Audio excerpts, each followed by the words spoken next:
இன்னைக்கு மே 3, அதாவது நாளைக்கு நம்மளோட ரிசல்ட், தமிழ்நாட்டின் முதலமைச்சர் யார் அப்படின்ற ரிசல்ட் வந்து நாளைக்கு வருது. எல்லாருமே எக்ஸைட்டிங்கா ரொம்ப ஒரு ஆவலோட காத்திருக்கோம். உண்மையிலேயே நான் ரொம்ப ஆவலோட காத்திருக்கேன். ஏன்னா எனக்கு நான் யாரோட ஃபேனும் கிடையாது. ரீசன் வந்து நான் வந்து ஒரு ஃபில்ம் மூவி பாக்குறேன்னா அதோட கதாபாத்திரத்தை மட்டும்தான் நான் பார்ப்பேன். நடிச்சிருக்காங்களா ஓகே, அவங்களோட கேரக்டர் அதுல அவங்க நடிச்சிருக்காங்க, நல்லா நடிச்சிருக்காங்க, ஓகே இதுல அவங்க பெட்டர், இதுல இவங்க பெட்டர், இதுல இவங்க நல்லா நடிச்சிருக்காங்க, அவ்வளவுதான். கதாபாத்திரமா தான் அவங்க பார்ப்பேன்.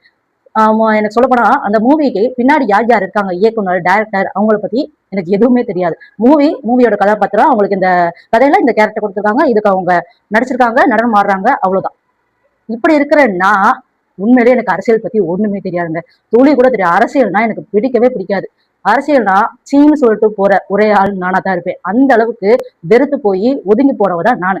அப்படி இருந்த ஒருத்தி இப்ப அரசியல் களத்துல இறங்கி ஒரு மெம்பரா ஜாயின் பண்ணி, அது மட்டும் இல்லாம வீடியோஸ், ரீல்ஸ் நிறைய போட்டு பேசி இந்த அளவுக்கு நான் வந்திருக்கேன்னா காரணம் ஒரே ஒரு ஆள். என்னைய மாத்தினது, இந்த அளவுக்கு கொண்டு வந்தது, எனக்கு அரசியல்னா என்னன்னு சொல்லி கொடுத்தது ஒரே ஒரு ஆள், ஒரே ஒருத்தர் மட்டும்தான். அவர் வேற யாருங்க, நம்மளோட வருங்கால தமிழ்நாட்டின் முதலமைச்சர் நம்ம அண்ணே விஜய் அண்ணா மட்டும்தாங்க. அவருக்காக என்ன வேணா பண்ணலாங்க, எவ்வளவு வேணா போராடலாம். ஏன்னா அந்த அளவுக்கு மக்கள் மனசுல பெரிய ஒரு அலையை ஏற்படுத்தியிருக்காரு சொல்லலாம். அலை மீன்ஸ் அன்பு அலை மட்டும் இல்லைங்க, அலையும் சேர்த்து நிறையவே ஏற்படுத்தியிருக்காரு. சின்ன சின்ன குழந்தைகள் முதல் பெரியவர்கள் வரை எல்லார் மனசுலயும் ஒரு மிகப்பெரிய அறிவுத்திறனை கொண்டு வந்திருக்காரு. அரசியல் பத்தின அறிவுத்திறனை கொண்டு வந்திருக்காருன்னு சொல்லலாங்க. அந்த அளவுக்கு மக்கள் மனசுல அவ்வளோ உயர்ந்து நிக்கிறாரு. இப்ப அவரு படத்துல மட்டும் உயர்ந்து நிக்கலன்னு இல்ல, மக்கள் மனசுலயும் அவர் அந்த அளவுக்கு உயர்ந்த. சின்ன சின்ன குழந்தை முதற்கொண்டு விஜய்க்கு ஓட்டு போடுங்கன்னு சொல்லிட்டு சொல்றாங்க அப்படின்னு சொல்லிட்டு கேஸ் போடுறதுக்கு நிறைய பேர் வந்து நிக்கிறாங்க. ஏன் ஓட்டு போடுறீங்க? சின்ன சின்ன குழந்தைங்க சொல்றாங்கட்டு, என் குழந்தை சொல்லுது தூங்க மாட்டேங்குது, சாப்பிட மாட்டேங்குது அப்படின்னு சொல்லிட்டு சொல்றாங்க. ஏன் கேஸ் எல்லாம் கொடுக்குறீங்க? இதுக்கு முன்னாடி சாக்லேட் கேட்கலாம் அவங்க பொண்ணு அழுது இல்லையா, அதுக்கெல்லாம் வந்து கேஸ் கொடுக்க வேண்டியானே. என் பொண்ணு சாக்லேட் கேட்டு மறந்து பிடிக்கிறா, சாப்பிட மாட்டேங்கிறா, நான் கேஸ் போடுறேன் அப்படின்னு சொல்லிட்டு வந்து நிக்க வேண்டியானே. ஏன் ஏன் விஜய் அண்ணாக்காகவா?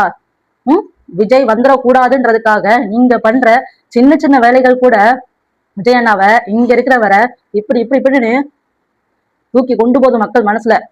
அவர் இந்த அளவுக்கு அரசியல்ல மக்கள் மனசுல இப்படி நிக்கிறாருன்றதுக்கு காரணம், இப்படி இருந்தவரு இப்படி இருக்காருன்னா அதுக்கு காரணம் நீங்க தான். டிஎம்கே, ஏடிஎம்கே, என்டிகே அரசியல் தலைவர் உள்ள அத்தனை எதிர்கட்சிக்காரர்கள் மட்டும்தான் அவரை இப்ப இந்த இடத்துல வச்சு மக்கள் பாக்குறதுக்கான ரீசன். ஏன் நீங்க பண்ண அந்த அளவுக்கு அட்ராசிட்டிஸ், அராஜகம், அட்டுழியம், ரவுடிசம் சொல்லிக்கிட்டே போலாம். நீங்க மக்களுக்கு நீங்க பண்ண கொடுமைகள், நீங்க பண்ற தில்லுமுள்ளு வேலைகள், அவர் வரக்கூடாது, உள்ள போயிடக்கூடாது, ஜெயிச்சிடக்கூடாது, ஓட்டு வாங்கிடக்கூடாதுன்னு, அவர் படம் வந்துடக்கூடாதுன்னு அரசியல் உள்ளத நீங்க அவரோட பிலிம்லையும் கொண்டு போய் அவரை எந்த அளவுக்கு டார்ச்சர் பண்ணீங்கன்ற ஒவ்வொரு விஷயமும் மக்கள் பார்த்து, நீங்க யாரு, திமுக யாரு, ஏடிஎம்கே யாரு, என்டிகே யாரு, எதிர்கட்சிகள் யார் யாரு, என்னென்ன அட்டுழியங்க பண்றாங்க, என்னென்ன செயல் பண்றாங்கன்றத ஒவ்வொரு மக்களும் சோசியல் மீடியா மூலமா பார்த்து தெரிஞ்சுக்கிட்டாங்க. சோ ஒவ்வொரு மக்கள் மனசுலயும் நீங்க காலுக்கு போயிட்டீங்க. காலுக்கு கூட இல்ல சொல்ல போனா. விஜய் விஜய் அண்ணா இங்க இருக்காரு. நாங்க கடவுள் மாதிரி, குலசாமி மாதிரி பாக்குறோம். அவங்கவுங்க குலசாமியா விஜய் அண்ணாவை ஈக்குவலா வச்சு பாக்குறாங்க. ஒவ்வொரு பொண்ணும் விஜய் அண்ணா எங்க அண்ணே சொல்றாங்கல்ல, காரணம் ரத்த பந்தம் இல்லைங்க. ரத்த பந்தம் இல்லைனாலும் அண்ணான்னு சொல்லி உறவு கொண்டாடுறோமே. ஏன் விஜய் அண்ணா அந்த பாசத்துக்கு ஈக்குவல் யாராலும் ஈடு கொடுக்க முடியாதுங்க, எங்க விஜய் அண்ணா. ஏன் பெண்களுக்கான பாதுகாப்பு அவர்கிட்ட, அவரோட ஆட்சியில கிடைக்கும்ன்ற ஒரு நம்பிக்கை மக்கள் மனசுல அவர் விதைச்சிருக்காரு. நீங்க பெண்களுக்கு கொடுத்த அந்த மரியாதை சொல்ல வார்த்தையே இல்லைங்க. அந்த அளவுக்கு அட்டூழியங்கள் பண்ணீங்க. ஆனா இப்போ எல்லா பெண்களும், ஒட்டுமொத்த பெண்களும், குழந்தைகள் முதற்கொண்டு பெரியவர்கள் முதற்கொண்டு supporting for one and only Vijay. அப்படி இருக்கும்போது அவர் இந்த அளவுக்கு வந்திருக்கான காரணம் நீங்க தான். உண்மையிலே கிரேட். நான் கிளாப் பண்றேன். தேங்க்யூ எங்க விஜய் அண்ணனை எங்களுக்கு புரிய வச்சதுக்கு. விஜய் அண்ணன் யாரு, நீங்க யாருன்றத மக்களான எங்களுக்கு, பெண்களான எங்களுக்கு புரிய வச்சதுக்கு மிக்க நன்றி. எதிர்கட்சி தலைவர்களே, எதிர்கட்சி கூட்டங்களே, உண்மையிலேயே சல்யூட். ஏன்னா எங்க அண்ணனை எங்களுக்கு இந்த அளவுக்கு அண்ணாந்து பாக்குற அளவுக்கு உயர்த்தி நிக்க வச்சு அழகுபடுத்தினதுக்கு சல்யூட்.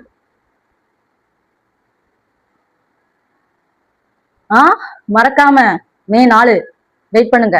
நீங்க யாரு, நாங்க யாருன்றத மக்கள் புரிஞ்சுக்குவாங்க, புரிய வைப்போம். கொத்தடிமைகளான உங்களுக்கும் ஓபிஎஸ்களான உங்களுக்கும் மக்கள் புரிய வைப்பாங்க.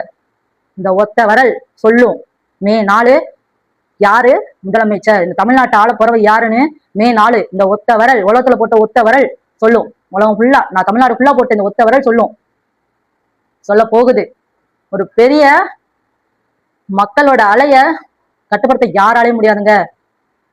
உண்மையிலேயே ரொம்ப எதிர்பார்ப்போட இருக்கேன் நானு.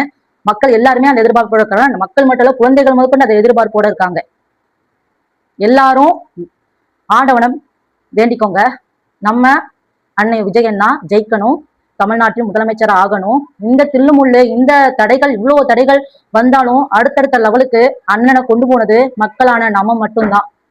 நம்மளும் விஜயண்ணாவோட அந்த பொறுமையும், அந்த பொறுமைக்கான பதில், மக்களோட கஷ்டத்துக்கான பதில் மே 4ஆம் தேதி நம்ம போட்ட இந்த ஒத்த வரல்ல காமிக்க போது முதலமைச்சர் யாருன்னு.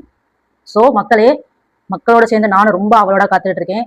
அதுக்கான நம்ம பட்ட கஷ்டத்துக்கான பிரயோஜனமா, பரிகாரமா, புண்ணியமா நம்ம அன்னை விஜயண்ணா முதலமைச்சரா நிக்கணும், நின்னே ஆகணும். இந்த மக்களோட தலையெழுத்து மாறணும், தலை விதி மாறணும். பெண்களோட தலையெழுத்து தலைவிதியும் கண்டிப்பா மாறணும். அண்ணா விஜயண்ணா, அது உங்களால மட்டும்தான் முடியும், உங்களால மட்டும்தான் முடியும். பெண்களான நாங்க எல்லாரும் உங்க ஒருத்தருக்காக காத்துட்டு இருக்கோம். நீங்க வரணும் அண்ணா.